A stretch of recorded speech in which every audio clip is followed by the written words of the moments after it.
Halo teman-teman semua, perkenalkan nama saya Tengku Aniska Sabila. Saat ini saya sedang mengambil Master of Laws pada tahun 2020. Oke, saat kesempatan ini saya menjabat sebagai Wakil Ketua 1 Satuan Pelajar Indonesia University of Malaya. Yang pada siang ini saya akan mempunyai kesempatan untuk mewawancarai, berbincang-bincang dengan narasumber kita, Mbak Hindun dan Mas Andas. Mungkin Mas Andas boleh memperkenalkan diri dulu? Oke, jadi perkenalkan, saya Andas Mara Rizky Pranata, dipanggilnya Andas. Lagi ngambil PhD, masuk tahun kedua di University of Malaya di Faculty of Law. Oke, baik, terima kasih perkenalan Mas Andas. Berikutnya Mbak Hindun mungkin boleh memperkenalkan diri? Selamat siang teman-teman. Perkenalkan nama saya Hindun Basira. Bisa panggil saya Hindun. Saya mengambil Master of Commercial Law angkatan 2020. Oke, jadi kita sama ya Mbak Hindun ya? Iya. Oke, kita pada perbincangan ini kita akan ngomongin apa aja sih kayak intake-nya, minimum GPA, ijazah, apa harus Inggris atau enggak, atau mungkin personal qualification, working experience, dan hal-hal nih apa aja nih yang dibutuhin untuk kayak apply ke UM, entry requirements-nya apa aja, English requirements-nya segala macam. Oke, jadi kita bincang-bincang kali ini kita dari general dulu ya. Kayak kenapa sih milihnya Malaysia? Kenapa harus why Malaysia gitu loh? Kenapa instead of Singapura mungkin, atau mungkin Thailand, Myanmar, dan negara lainnya masih Asian countries gitu ya Mbak Hindun ya? Kayak, dan selanjutnya lagi pertanyaan saya yang terbersit tuh kayak kenapa sih University of Malaya? Sementara kita ada mungkin Petronas juga, setahu saya juga ada university juga, atau mungkin UPM, atau mungkin yang other government university kayak UKM mungkin, kebangsaan Malaysia itu juga ngetop juga gitu lah di kalangan anak-anak Indo. Kenapa sih milihnya itu? Kenapa harus UM dan kenapa harus di Malaysia? Mungkin Mbak Hindun boleh bantu jawab. Pertama, kenapa aku milih UM untuk jadi kampus tujuanku untuk kuliah S2?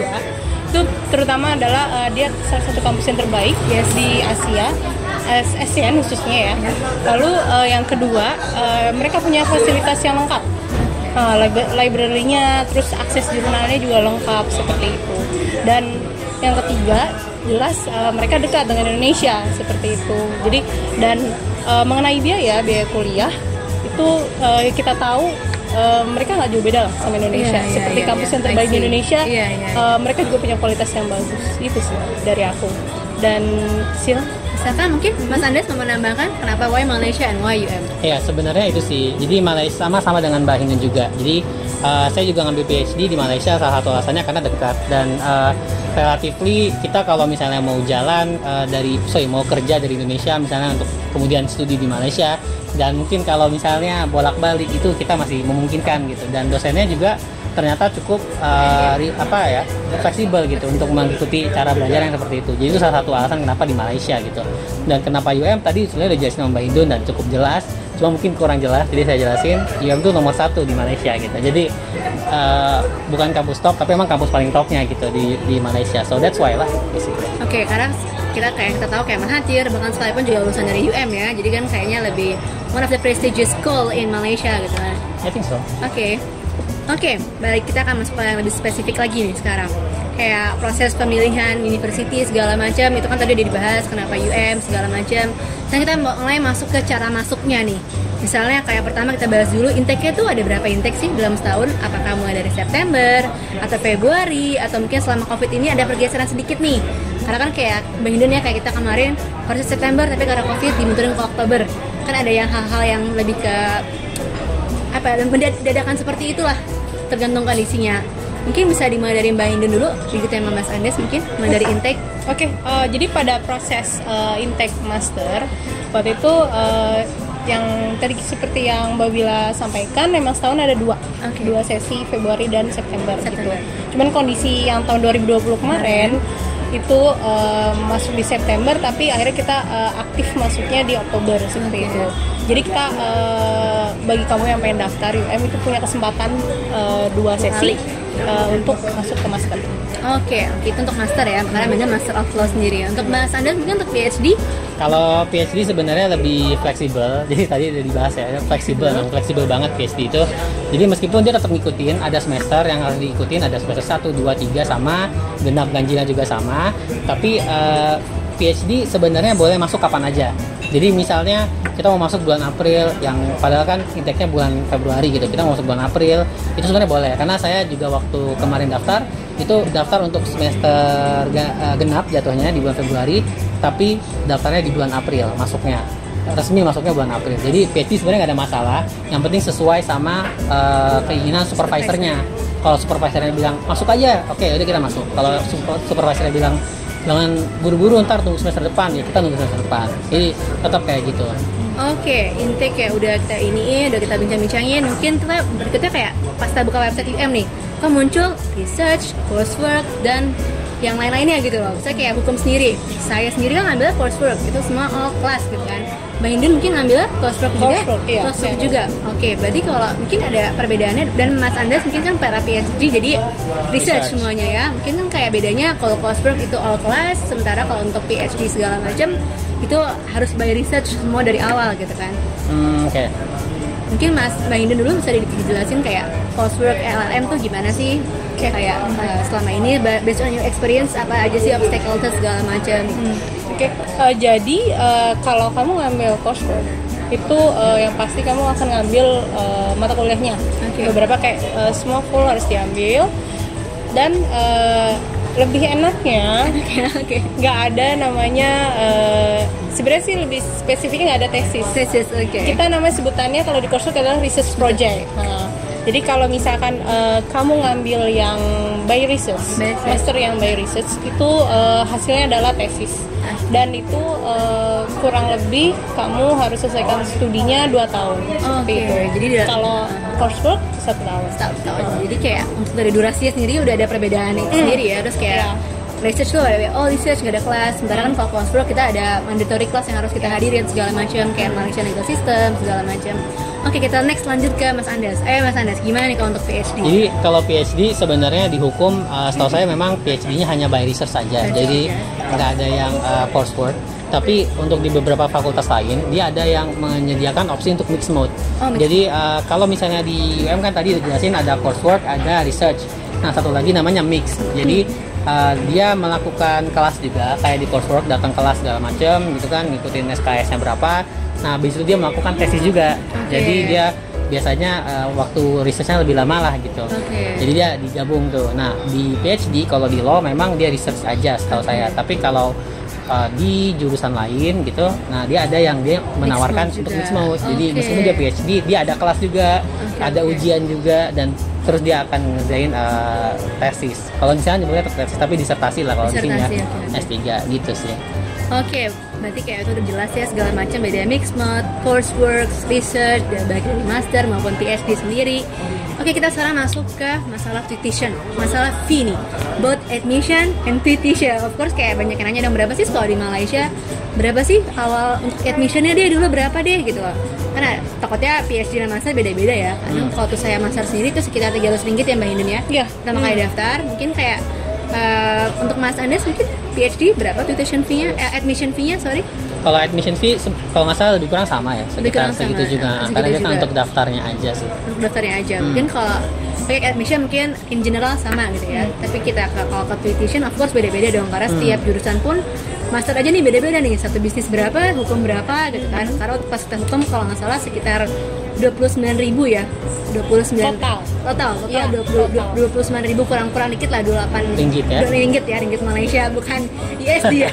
USD mungkin kita semua akan pingsan gitu. Maka sekitar 28.000 ringgit, sekitar segituan. Tapi kalau untuk PhD sendiri, saya sempat buka di websitenya munculnya USD gitu loh. Iya. Kalau PhD memang dia total sampai selesai gitu dia sekitar 7.000-an, 7.200 ya, 7.200-an USD gitu USD ya. Iya. Jadi dia ngambilnya USD, tapi yang perlu dinotis kan kita nanti nggak langsung daftar langsung 7.000 kan. Enggak, bertahap in stages bertahap ya. nanti. Iya. Paling itu sih. Oke, paling kayak tuition udah kayak satu pakai USD, satu pakai ringgit Malaysia, itu perhitungannya gitu ya.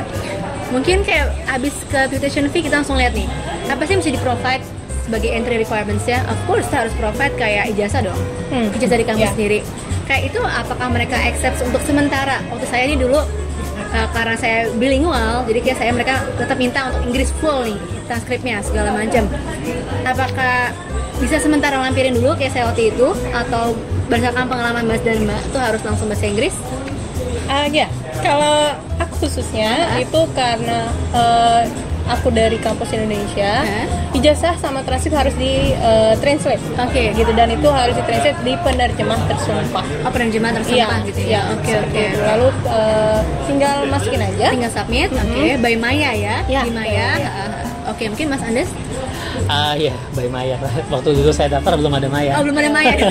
Beda sistem. Beda sistem. Oke, tapi waktu saya dulu karena saya ada S2-nya ternyata di Malaysia juga waktu itu.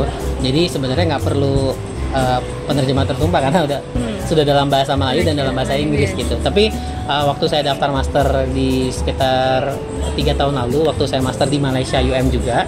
Nah, itu ijazahnya sudah bilingual. Jadi dia bilangnya nggak perlu saya untuk ke penerjemah resmi. Tapi mungkin berubah ya berarti ya requirement-nya. Kalau dulu sih saya asal dia bilingual, ada bahasa Indonesia, ada bahasa Inggris, nggak perlu ke ininya, ke penerjemah resmi gitu. Oke, berarti kayak itu udah jelas ya masalah segala macam ijazah emang wajib bahasa Inggris gitu ya. Oke, jadi kayak terus kita masuk kayak ke requirements berikutnya kayak English requirements, karena kayak semua kelasnya harus bahasa Inggris. Kan yang tercantum di website itu minimal IELTS-nya 6 ya. Sementara kayak berdasarkan pengalaman saya sendiri harusnya lebih dari itu gitu loh. IELTS-nya lebih dari 6 karena akan cukup sulit to keep up untuk dengan dosen ya Kak atau segala macam. Menurut Mbak Hindun dan Mas Andes nih, kira-kira 6 sendiri apakah lebih baik lebih dari itu gitu untuk lebih bagus, lebih better nih di kelasnya segala macam biar bisa tektok sama dosennya, atau oh namanya cukup tapi harus dinaikin ke di requirements yang lain. Mungkin Mbak Hindun dulu mungkin boleh share. Oh iya, ya menurut aku berdasarkan pengalamanku sendiri, memang seperti yang disampaikan IELTS 6 itu batas ya. Tapi lebih baik memang harus lebih dari angka 6 karena itu akan memudahkan si calon pelamarnya itu sendiri nanti agar mereka juga bisa komunikasi gitu kan dan menulis, karena studi master itu yang terpenting adalah menulis. Itu sih yang terpenting. Kalau ada banyak paper pasti paper banyak banget ya. Mungkin Mas Andes. Jadi kalau PhD sama ya, surprisingly sama, tetap 6 mintanya untuk IELTS dan terima TOEFL juga, sama kan TOEFL PBT ternyata paper based test. Untuk PBT dia minta 550 ya, equivalentnya IELTS 6. Terus dia juga minta TOEFL IBT 80 skornya. Sebenarnya skor ini untuk di PhD relatif oke aja gitu. Jadi pada akhirnya tuh yang menentukan apakah student PhD diterima atau enggak di kampusnya gitu adalah dosennya gitu. Jadi kalau supervisornya, calon supervisor kita bilang oh ini oke nih bisa masuk nih, nggak apa saya terima sebagai supervisi saya, nah udah kita aman. Tapi ya tetap pasti minimal requirement 6 itu tetap. Nah, tapi biasanya ada beberapa dosen yang memang minta oh kalau bisa IELTS-nya lebih tinggi supaya bisa mungkin converse lebih better keep atau keep up sama lecture-nya, terus bisa apa ya, materinya kan juga kadang ada bahasa yang lebih teknis, lebih sulit juga gitu. Makanya mungkin ada beberapa dosen yang requires IELTS-nya untuk lebih tinggi di luar dari di luar dari requirement di papernya di website. Berarti kayak 6 it's good, tapi lebih bagus lagi kalau bisa lebih dari 6 karena ya mungkin lebih disarankan mungkin kayak ada minimum bandnya sendiri jangan di bawah 6 gitu ya. Iya. Memang dia IELTS 6 tapi tidak boleh ada bandnya yang di bawah 6. Jadi kalau dia 6 misalnya speakingnya 5,5 harusnya sih biasanya tahun lalu nggak boleh. Nggak boleh. Tapi mungkin pas angkatan kita boleh ya Mbak Indonesia mungkin. Iya. Jadi untuk pembatasan itu tidak ada. Jadi misalkan writing, reading, listening itu nggak ada. Jadi maka overall score itu 6.0 nih, 6,0 gitu ya. Makanya itu udah bisa untuk apply segala macam ya. Ada satu tambahan. Iya. Untuk TOEFL-nya itu bisa TOEFL yang IPT ya. So aku jadi seperti yang dilihat tadi yang ada 500 gitu ya. Nah, itu yang terbaru. Itu yang terbaru ya tuh. Oke. Baik, terima kasih Mbak Hindun. Mungkin kayak admission fee udah, English requirements udah, ijazah udah, kita masuk nih kayak ke sub-subnya lagi. Kayak harus nggak sih untuk master misalnya kayak ada working experience dulu segala macam, harus kita udah nge-publish dulu nih jurnal dulu di kayak jurnal internasional maybe, atau mungkin kayak hal-hal lainnya yang kayak ada publikasi dulu lah sebagai persyaratan untuk masuk apply. Apakah itu wajib atau mungkin setahu saya nih dulu pengalaman tahun saya yang lalu nih ya, itu harus IP di bawah 3 baru ada tambahan additional requirements lagi gitu loh. Mungkin start dulu boleh Mbak Hindun dulu mungkin. Oke, ya jadi untuk yang tambahan itu, misalnya pengalaman kerja itu sebenarnya additional. Additional. Jadi kalau kamu ngerasa ada yang belum yakin masalah persyaratan tuh, kamu bisa tambahan kamu punya pengalaman kerja, pengalaman organisasi, penerbitan karya ilmiah atau segala macam, itu kamu bisa masukin itu sebagai tambahan, jadi nilai tambah kamu. Oke. Jadi itu additional ya untuk master nih ya. Additional. Mungkin Mas Andes ada tambahan lagi untuk PhD? Sebenarnya sama aja, lebih kurang. Persyaratan utama kalau di PhD dia tuh minimal untuk IP, kalau kita sebutnya IPK ya. Tapi kalau di luar nanti kan di website misalnya sebutannya GPA gitu kan.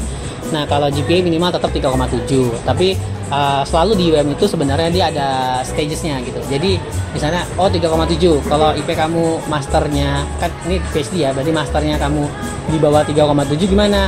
Boleh 3,5 tapi IPK S1-nya harus 3,7. Terus kalau di bawah lagi gimana? Nggak sampai 3,5. Ya udah misalnya 2,6 sampai IP-nya 3,49 gitu boleh. Tapi harus punya karya ilmiah atau working experience. Nah, di situ. Jadi karya ilmiah, working experience itu untuk menunjang aja kita misalnya kurang di beberapa persyaratan gitu. Jadi sebenarnya nggak wajib. Cuma memang beberapa dosen, apalagi PhD ini dan terutama kayak di fakultas-fakultas yang science juga, itu rata-rata dosennya minta kalau bisa nih mahasiswanya udah punya research yang lain yang udah dipublikasikan gitu. Jadi itu bakal jadi nilai plus banget untuk mempertimbangkan apakah anak ini akan masuk PhD atau enggak gitu. Jadi kayak lebih biar kita posisi kita lebih kuat nih biar diterima benar. Kayak kita misalnya PK3 bisa jalan tol gitu loh. Tapi di bawah itu mungkin harus ada lampu merah dulu nih, harus ada ini, harus ada itu dulu. Oke, terima kasih. Working experience, mungkin personal qualification juga masuk tadi ya, additional tambahan juga kali ya, personal qualification. Terus mungkin support letter from home. Kayak pas angkatan kita saya Mbak Hindun sih nggak wajib gitu ya. Apakah PhD ada wajib juga, Mas? Saya nggak bisa bicara untuk PhD yang sekarang, tapi setahu saya ini nggak wajib. Memang yang wajib cuma yang recommendation letternya aja.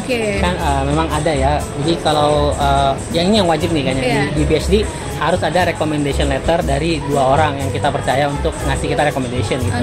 Biasanya untuk PhD itu minta recommendation letter tuh ke dosen supervisor kita waktu S2 atau mungkin bukan rekan kerja ya, atasan kerja kita misalnya untuk nge-vouch kalau kita tuh bisa loh masuk PhD gitu. Itu yang penting. Karena saya kalau support letter from home university kayaknya memang baru di tahun ini gitu. Dan mungkin nggak wajib. Oke. Mungkin kayak itu masih perlu lebih cek tergantung tahunnya lagi gitu ya. Takutnya karena pasti berubah-berubah gitu loh. Setiap semester berubah lagi, ntar berubah lagi gitu. Mungkin dicek ke website yang University of Malaya sendiri gitu. Untuk recommendation kan kayak tadi emang itu PhD perlu. Sebenarnya kita ada tercantum di Maya, tapi memang nggak perlu gitu kan di persyaratan awalnya gitu. Apakah itu emang lebih bagus untuk mendukung lebih kuat harus ada recommendation letter kah? Karena pas saya sendiri saya recommendation letter nggak ada gitu loh, jadi cuman kayak mencantumkan saya pada bekerja segala macem gitu. Mungkin bareng sama Mbak Hindun kemarin ada kayak mencantumin nggak recommendation letter segala macam untuk lebih nge-strongin lagi nih biar position untuk masuk di admit ke LLM Malaya. Jadi kalau saya pengalaman yang kemarin itu hanya menambahkan surat pengalaman kerja. Tapi kalau rekomendasi surat itu yang dari misalnya dari kampus sebelumnya itu enggak sih, itu enggak ada. Cuman itu ya jadi tambahan kan. Additional. Jadi kalau mau lebih di Maya dimasukin juga nggak apa-apa, tersedia sendiri kolomnya gitu ya. Untuk disubmit. Mungkin kayak pas foto kita waktu wajib itu backgroundnya biasanya biru ya, waktu angkatan kita biru biru. Mungkin Mas Ana untuk PhD apakah ada beda warna kah atau biru kok. Biru juga biru. Sama ya, berarti in general sama. In general sama ya, biru-biru semua, master dan PhD. Kalau untuk pasport, of course ya, kita untuk proses visa segala macam ke IMGS kita apply-nya paspor yang terbaru. Mungkin kurang, pengalaman saya kemarin saya sempat di reject tuh karena kurang dari 18 bulan katanya. Jadi kan kayak kita harus untuk yang pada mau daftar nih kayak periksa dulu apakah masih 18 bulan lagi atau segala macam, karena awal saya diterima tapi pas menjelang karena COVID ini mereka tertunda segala macam untuk the issuance of visa itself. Jadi kayak mereka minta karena masih proses dan aku tinggal 12 bulan lagi, jadi kayak di reject. Mungkin itu boleh di take note kali ya kalau untuk masalah paspor harus 18 bulan, at least 24 bulan lah biar lebih aman gitu. Sebenarnya kalau untuk paspor gini, jadi kan visa itu kan sebenarnya ada 2 jenis. Biasanya kalau untuk anak undergraduate dia mengambilnya visanya 1 tahun. Maka minimal paspornya ya berlakunya lebih dari 1 tahun. Nah kalau saya misalnya waktu dulu daftar, saya pakainya yang 2 tahun visanya daftar. Maka pernah juga sama pengalamannya sama kayak Mabila, waktu itu di bawah 2 tahun paspornya, jadi disuruh update dulu, baru habis itu visanya bisa ditempel gitu. Makanya yang penting adalah lebih lama daripada visa yang kita apply gitu sih. Oke, pakai itu kan ada requirement-nya semua udah kita kayak apa aja sih segala macam ini, mana yang additional, mana yang wajib, mana yang enggak gitu. Mungkin kayak kita mulai masuk ke stagesnya nih. Kita kan udah masapin nih semua di Maya, persyaratan-persyaratannya apa aja. Terus kayak berikutnya kita pasti nunggu dong offer letternya. Kita dapat nggak nih posisi, kita tunggu. Biasanya nih pas saya kemarin itu cukup cepat, sekitar cuma 2 minggu langsung saya dapat dikirim lagi, disubmit sama orang Malayanya untuk kayak udah terima nih segala macam. Walaupun beberapa kali mereka harus upload ulang ya karena salah tanggal segala macam yang untuk yang hal-hal yang seperti itulah gitu loh. Tapi untuk pas saya agak cukup cepat 2 mingguan lah, 2 3 minggu maksimal. Untuk Mbak Hinin mungkin apakah ada bisa lebih cepat lagi, mungkin seminggu udah langsung diterima, atau mungkin pas saya kemarin mungkin gara-gara COVID atau mungkin universitinya lagi tahap persiapan nih, beda situasi kampus yang berbeda, itu harus sebulan nunggunya segala macam. Mungkin Mbak Hinin boleh? Iya, kalau pengalamanku untuk daftar kemarin akhirnya sampai keluar offer letter itu sebenarnya cukup lama. Karena kondisinya itu pertama dia mengeluarkan surat offer letternya itu salah tanggal. Sama tanggal, ya. Salah tanggal, lalu itu akhirnya berdampak ke pengurusan visa. Jadi so far sampai akhirnya offer letter benar itu membutuhkan waktu 3 bulan. Iya, 3 bulan. Karena harus diperbaiki itu. Mungkin Mas Andes pas PhD letternya pas banget. Jadi ada lupa, satu requirement yang paling penting di PhD adalah saat kita mendaftar PhD itu kita harus udah punya research proposal. Jadi kalau misalnya di master mungkin kan nggak wajib ya untuk research proposal di awal. Tapi kalau PhD pada saat kita mau daftar, kita kan mengajukan dulu ke supervisor. Nah jadi ini sekalian. Jadi untuk PhD ini saya mau daftar nih. Yang harus saya lakukan pertama adalah cari dulu di websitenya UM siapa sih supervisor yang sesuai dengan bidang yang saya mau teliti di PhD. Terus kemudian dicari, kita kontak langsung, ada emailnya, kita kontak langsung, ajukan di situ juga research proposal kita langsung. Kira-kira dosennya terima nggak? Nah setelah dosennya terima, kita langsung lewat pendaftaran online. Kalau dulu nama aplikasinya bukan Maya, tapi sekarang lewat Maya. Lewat Maya online, kemudian kita tinggal tunggu. Nah nanti apa gunanya kita kontak supervisornya terlebih dahulu? Yaitu untuk memastikan kalau supervisornya akan mengokekan saat ditanya sama administrasi. Jadi kalau kita masukin online, terus administrasi lihat kan, Andasmara nih dia naruh supervisornya dokter XXX misalnya kan. Nah nanti ditanya sama administrasi ke dokter XXX kan, apakah ada nih yang daftar ke Anda? Ada, yaudah terima. Nah jadi kalau udah kayak gitu jadi lebih cepat. Nah makanya waktu itu untuk keluar offer letter cuma makan waktu 2 minggu. 2 minggu. Sama kayak saya berarti kurang lebih 2 minggu lebih kurang. Juga, tapi dengan catatan tadi ya untuk PhD supervisornya sudah menyetujui gitu. Mungkin kayak itu udah Maya offer letter segala macam. Karena offer letter sendiri pun ada kayak 2 ya, unconditional dan segala macam. Kita akan mungkin bahas di next session lagi gitu ya. Tadi kita udah ngomong segala macam kayak unconditional letter segala macam ya, kayak perbincangan sebelumnya. Kayak sekarang coba deh Mbak Inun, kayak pas kemarin tuh pernah dengar nggak sih kayak ada ya anak yang keterima di UM, atau mungkin Mas Andas gitu ya, kayak keterima di UM tapi dapatnya offer letternya conditional, bersyarat gitu loh, karena mungkin dia belum ada IELTS-nya atau mungkin ada sesuatu yang kurang IPK-nya kurang segala macam, ada requirements yang harus dipenuhi lagi gitu loh. Mungkin Mbak Inun dulu mungkin pernah dengar nggak masalah conditional dan unconditional itu sendiri? Ya, aku pernah dengar sih itu. Jadi offer letter tuh bentuknya bisa 2, unconditional sama conditional. Nah kalau unconditional persyaratan kita udah aman, udah lancar aja gitu, bisa masukin untuk pengajuan visa. Kalau yang conditional itu mungkin bisa salah satunya kita kekurangan persyaratan bahasa. Bahasa ya. Bahasa itu. Atau mungkin ada yang persyaratan yang belum ditranslate seperti itu. Itu hal yang mudah sih. Dan emang yang terpenting adalah bahasa ya, jangan bandnya 6, 6 jangan kurang gitu ya. Ya. Jadi Korea conditional gitu ya. Mungkin kalau Mas Andes ada yang mau tambahan untuk PhD conditional dan conditional? Saya rasa sama sih secara umum, nggak Sama ada secara umum ya. ada perbedaan juga. Oke, kayak itu kan udah ngebahas tuition fee, admission fee, segala macam. Bahkan tadi terakhir kita conditional offer letter. Kita masuk ke namanya master dan PhD. Of course ada yang namanya thesis atau research project. Mungkin pas Mas Andar mungkin disertasi kali ya kita nyebutnya.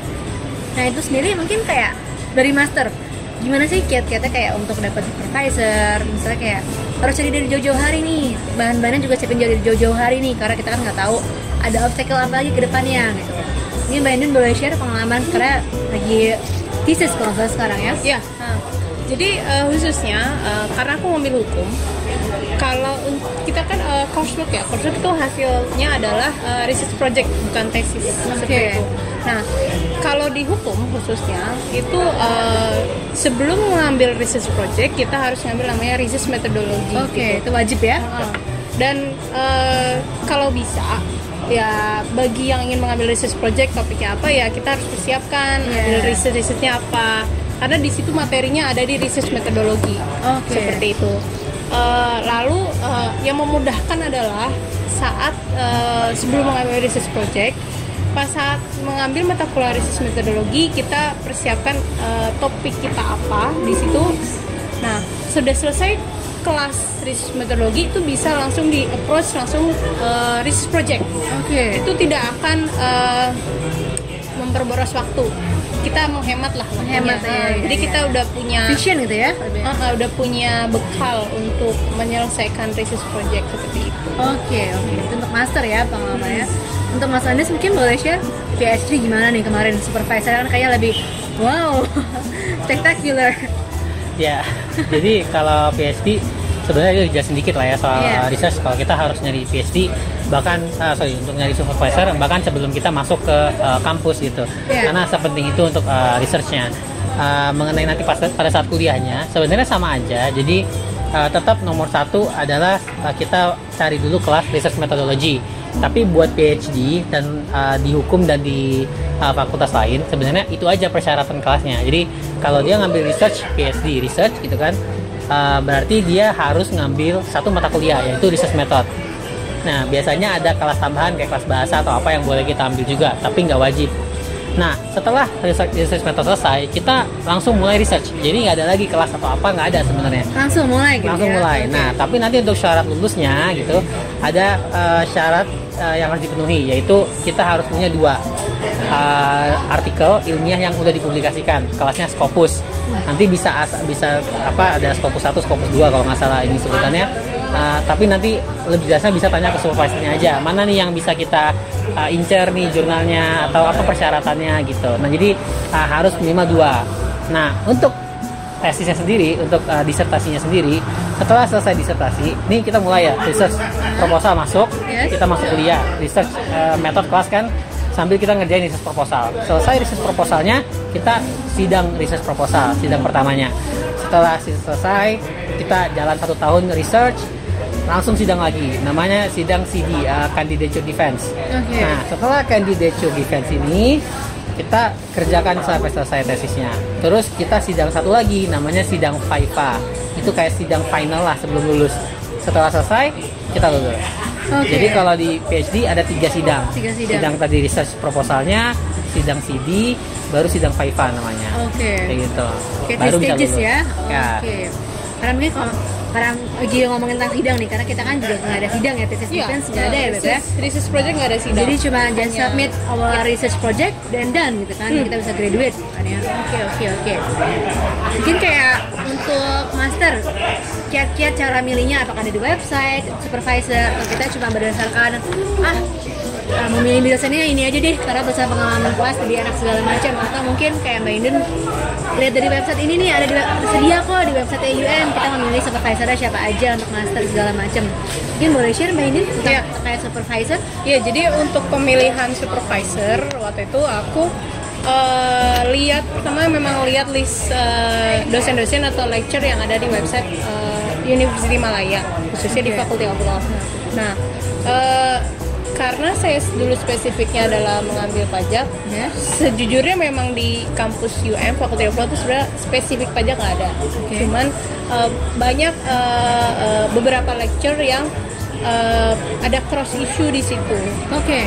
Jadi kamu bisa list dosen-dosen yang kompeten yang di topik kamu. Oke.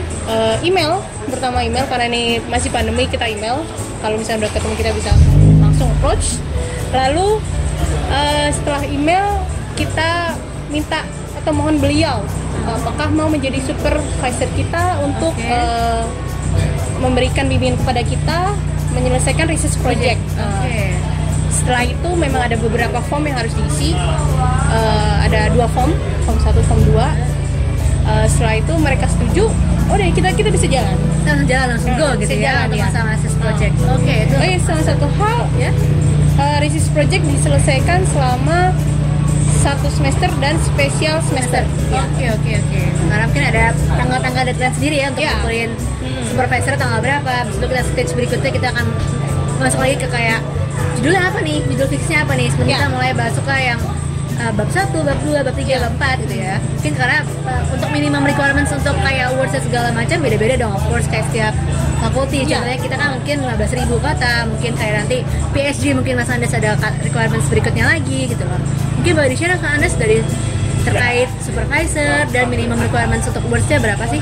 Jadi untuk teman-teman yang nanti misalnya mau masuk ke PhD gitu kan, bisa buka sebenarnya di umexpert.um.edu.my. Nanti itu bisa cari, kita bisa pilih fakultas apa, terus bisa cari topik, misalnya kalau hukum mungkin criminal law, kalau ekonomi mungkin syariah atau sejenisnya gitu. Nah kita search dulu di situ. Tadi saya udah jelasin juga, email langsung gitu kan, dan nanti langsung di reply. Nah yang paling penting adalah nanti pada saat kita sudah mendaftar itu mengikuti timeline. Kalau PhD sebenarnya relatively kita tidak terlalu constraint waktu, maksudnya nggak selalu ada deadline kayak master kan. Iya. Kalau nggak salah master harus 2 minggu di awal udah Iya. nentuin supervisor ya di Iya, bulan iya, betul. genap ya. Genap, iya. Nah, kalau di PhD sebenarnya nggak ada itu. Jadi selama kita sudah fix supervisornya siapa dan dia sudah mengokekan, kita tinggal ikutin arahan dia aja. Oke. Gitu. Bahkan ada beberapa PhD yang saya tahu lebih milih agak nyantai, biar pembahasannya biasanya lebih dalam, mereka lebih banyak yang dibahas. Jadi mereka agak lama tuh untuk PhD-nya. Tapi mereka tentu sambil ngelakuin research ya, jadi ngeluarin artikel, jurnal dan lain-lain gitu. Ini kalau di PhD rata-rata sih itu sih utamanya, yang penting ikut dari dosennya seperti apa sih timeline dosennya gitu. Boleh tanya? Ya, boleh. Ya, jadi maksimal berapa lama kalau PhD? Maksimalnya? Sekitar 5 tahun ya kalau nggak salah. maksimal. Minimum bisa 2 Ada tahun. berapa semester, tapi paling cepat banget sesuai per ini ya prosedur dan persyaratan Iya. di websitenya sebenarnya bisa 2 tahun Oke. katanya. Cuma mungkin kalau ada kesulitan atau hambatan dari 2 tahun itu adalah kita harus nerbitin artikel tadi gitu. Oke. Sedangkan kalau kita mau nerbitin di artikel yang bagus, biasanya prosesnya bisa makan berbulan-bulan Iya, gitu iya, kan. iya, iya. Sehingga ada kemungkinan 2 tahunnya tidak terpenuhi, tapi rata-rata PhD-nya bisa 2 tahun. Cuma kalau misalnya untuk di law, rata-rata teman-teman saya yang di PhD mereka lulus sekitar 3,5 tahun baru lulus. Ada juga yang sampai 4 sampai hampir 5 tahun. Oke. Tapi ya kurang lebih segitulah jangka waktunya. Melewati 5 tahun? Biasanya ada peringatan Peringatan. dari UM-nya.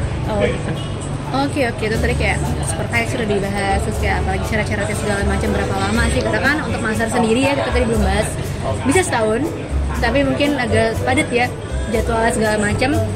Tapi kayak maksimal mungkin Mbak Ina boleh share berapa tahun?